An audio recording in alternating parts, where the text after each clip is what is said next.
Let's explore how to embed maps into your web page using Hostinger's Website Builder. Step 1. Open your Hostinger Website Builder. Step 2.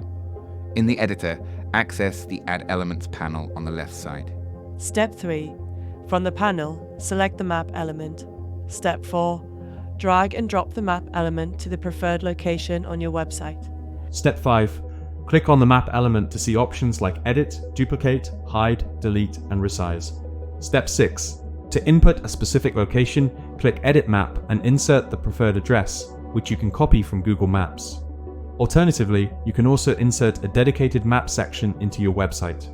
For businesses with multiple locations, create the map using Google My Maps by clicking Create a new map, giving it a name, description, and choosing its appearance. Insert your address in the search bar and place a marker on the preferred area, clicking Add to Map to include more addresses. To embed the map on your website, first make it publicly visible by clicking Share, adjusting visibility settings, and then clicking Done. Finally, get the embed code by clicking the ellipsis button at the top of the settings window and selecting Embed on my site. Copy this code and paste it into your website using the embed code element. You can resize the map or change width and height numbers in the code within the embed code element. That's how you can add and customize a map on your Hostinger website, whether it's for a single location or multiple locations.